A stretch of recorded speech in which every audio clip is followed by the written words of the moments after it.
Welcome, fans of the Justice League universe. My name is Sam. In this podcast, I share my analysis of the movies that are part of the DC Films division of Warner Brothers Pictures, focusing especially on movies in the Justice League universe. This episode contains analysis by myself and Alessandro Maniscalco of scenes 24 and 25 in Batman v Superman: Dawn of Justice.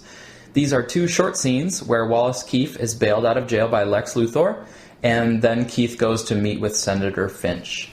So we have Lex visiting Washington, D.C. to orchestrate things leading up to the Capitol bombing, and after that he'll return to Metropolis.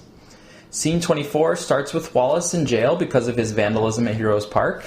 He gets bailed out and asks, "Who paid?" This is the beginning of him being used as a pawn by Lex, and the beginning of it is appropriately marked with Keefe's perplexity. Also, it's interesting to note that Keefe asked, "Who paid?" in an open way, rather than saying, "Who paid the bail?" or "Who bailed me out?" Those would not have been appropriate because he's not really being bailed out at all. It's more like an out of the frying pan into the fryer situation.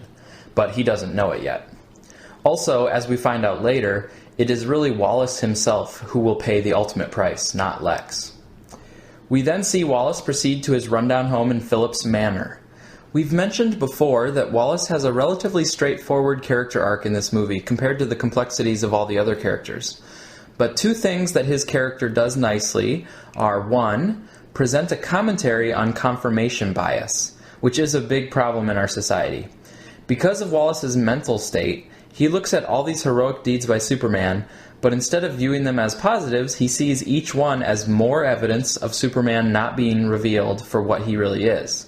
He is not a hero to Wallace, and to him, the newspaper clippings all feed his fire, even though someone with a different mindset might see those things completely differently. The second thing Wallace does is provide a clear contrast to Lex.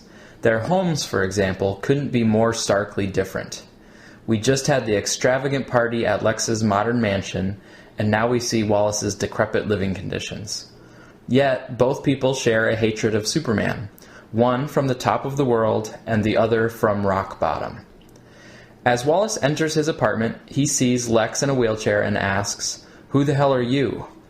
The hell connects Lex with the devil, which is of course more accurate than Wallace thinking Superman is a monster. And little does Wallace know that Lex is currently planning something particularly devilish. Lex then rotates around in the wheelchair with the funny buzz noise that is a send-up of James Bond villain tropes. I saw one critic of BVS who listed this as a moment that was unintentionally funny. But I think this gag was totally planned, putting Lex in the stereotypical villain position. Although Lex, I'd say, is more than a typical villain. For example, what will happen later in the Capitol catches the audience off guard and is much more brutal on more levels than most villains' actions. In the next scene, when Wallace recreates the slow, buzzy turnaround in the wheelchair, it reads like another little callback gag, but also foreshadows that Wallace has become part of Lex's plot. So Wallace asks, "Who the hell are you?" and Lex responds, "Just a man." Again, Lex is toying with Wallace. This scene gives some evidence to the interpretation of Lex that this is all just a game to him. Lex is acting like, because he's just a man, he's right down on the level of Wallace, which of course we know Lex does not actually believe about himself. He believes he has the right to totally use and manipulate Wallace. By saying man, Lex is also implying that he's not Superman, and not claiming to be a righteous hero, which Wallace resents Superman for being treated as. Wallace then asks, "Yeah, well, what do you want?"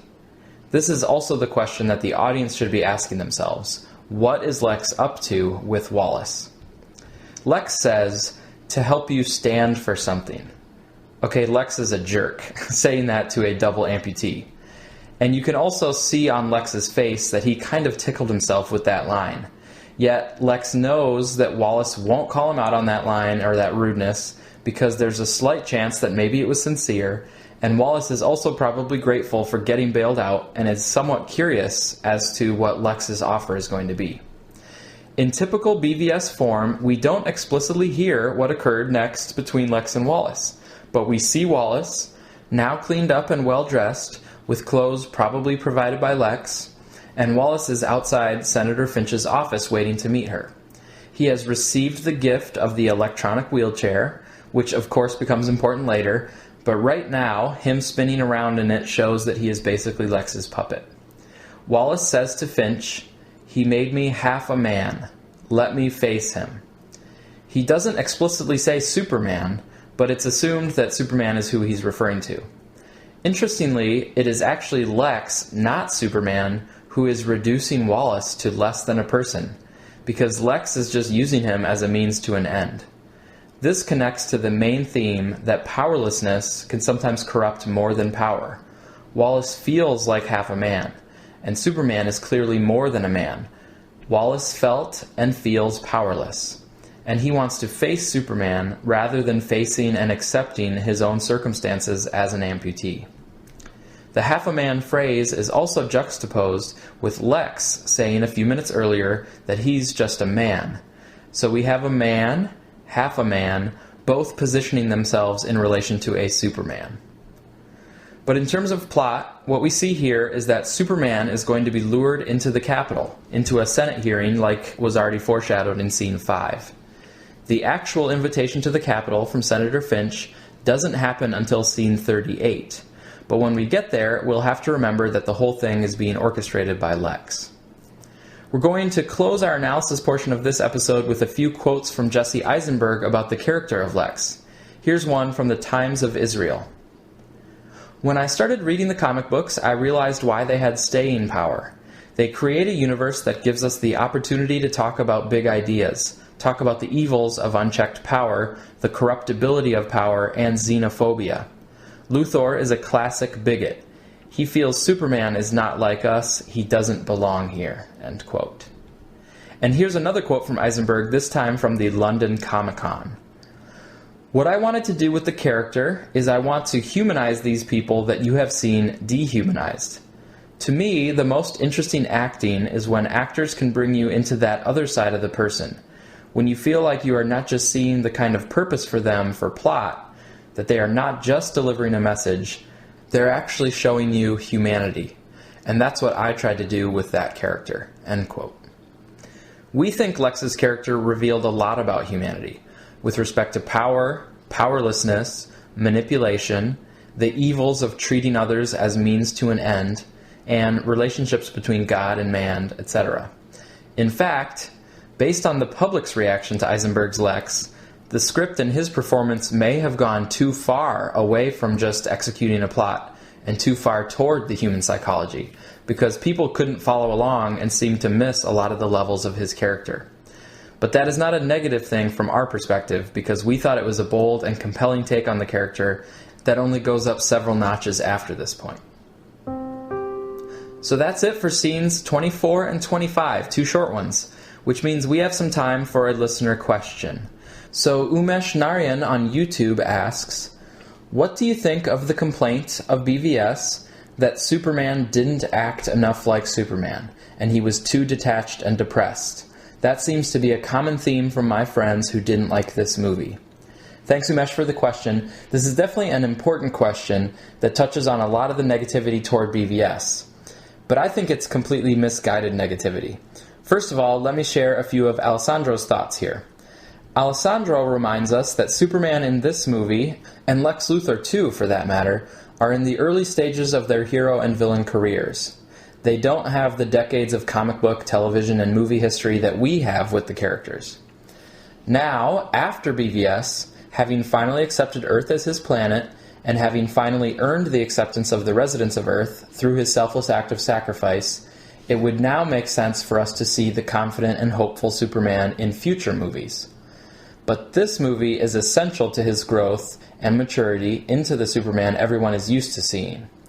And this being Lex's first failure to take down Superman, and the psychological turmoil he has endured through the movie and from learning about the evils that are out there in the universe, Lex is most certainly primed to become darker and meaner, especially after serving some time in prison, alongside some of the more vicious criminals he had not yet had the pleasure of being around given his luxurious lifestyle beforehand.